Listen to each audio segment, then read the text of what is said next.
Comment les Benguis s'y prennent-ils pour trouver l'âme sœur en Afrique et quelles sont les erreurs à éviter? Chers amis, après un certain temps d'interruption, je suis enfin de retour et je suis content de vous retrouver aujourd'hui. Nous allons continuer avec notre thème commencé la dernière fois. Comment les Benguis s'y prennent-ils pour trouver l'âme sœur en Afrique? Je dois dire que il y a plusieurs voies, mais je ne vais énumérer ici que quelques voies parce que le temps nous est imparti. La première des voies, c'est Internet.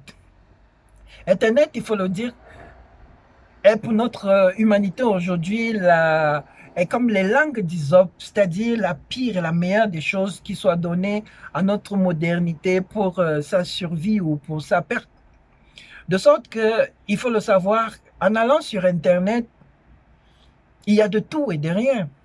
Et donc, il faut faire preuve de beaucoup de jugeote. Il faut savoir que si en un clic, on peut se faire beaucoup d'amis et espérer parmi ces amis-là trouver l'âme sœur, il y a aussi beaucoup d'inconvénients à côté. L'un des inconvénients, c'est que nous, lorsqu'on va sur Internet, on a des objectifs, on a une visée, on veut trouver la personne, l'âme sœur, on veut fonder un foyer. Mais l'autre, est-ce que l'autre a les mêmes objectifs que nous? L'autre peut-être ne rêve que de sortir de l'Afrique. Et en ce moment-là, vous devenez comme un tremplin pour lui ou pour elle.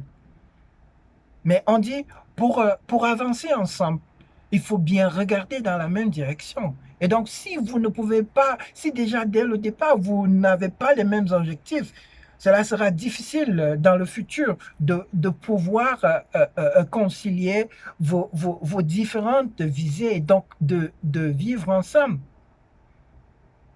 Et il faut aussi éviter de se dévoiler très tôt, de dévoiler ses intentions.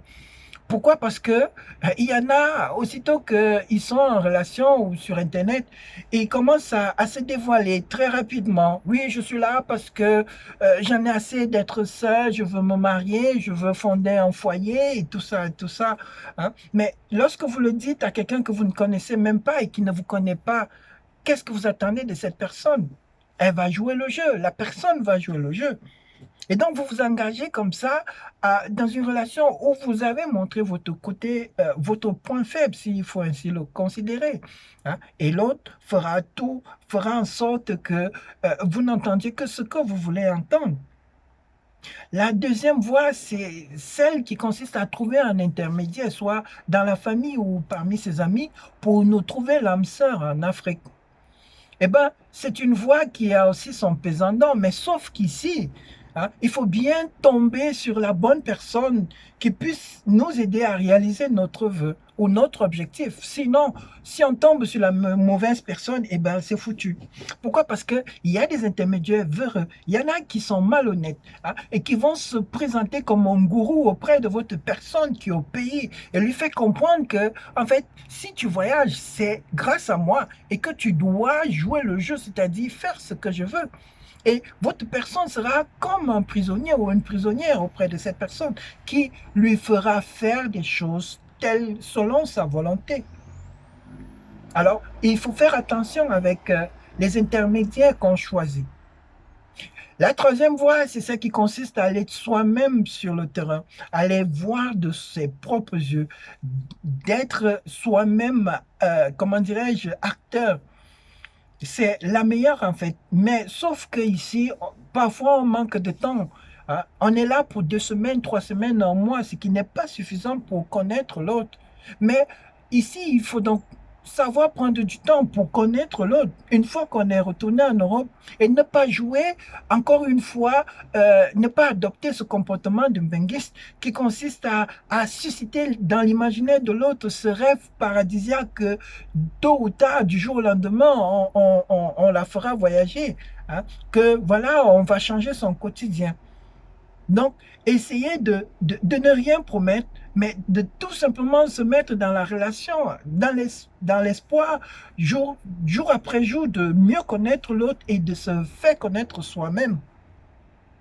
Et il y a donc des erreurs à éviter. La première des erreurs, c'est pour ces Benguis qui mentent sur leur quotidien.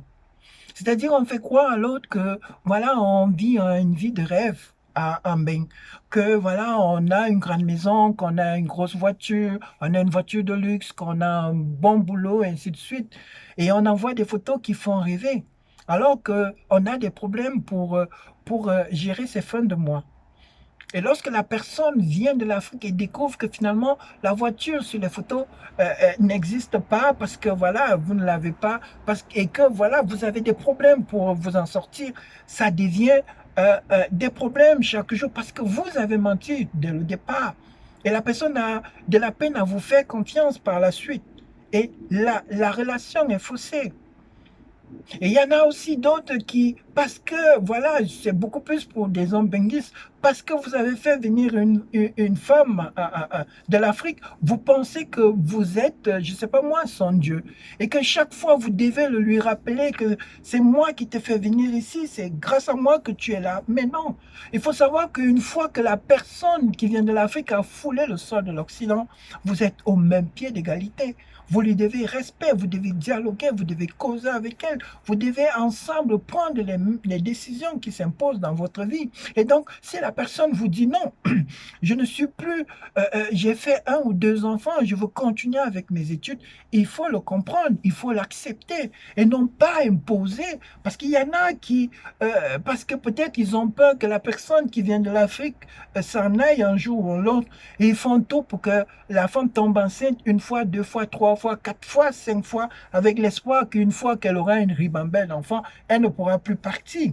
Et si la femme dit non, j'en ai fait 2, je veux aussi continuer avec mes études ou trouver un emploi, eh bien, ça devient non, ça devient du chantage jour et nuit. Et il faut comprendre qu'il faut respecter l'autre, il faut prendre les désirs de l'autre en compte. Et donc, c'est tout ça qui fait en sorte que, voilà, quand on ne respecte pas ces petites choses-là, on peut passer à côté de son bonheur. Il y a beaucoup d'autres choses qu'on ne peut malheureusement pas tout dire ici, compte tenu du temps qui nous est imparti. Voilà, chers amis, ce que j'avais à vous dire dans cette vidéo. J'espère que vous avez aimé et on se retrouve très prochainement. Big up à tous, portez-vous bien. Ciao.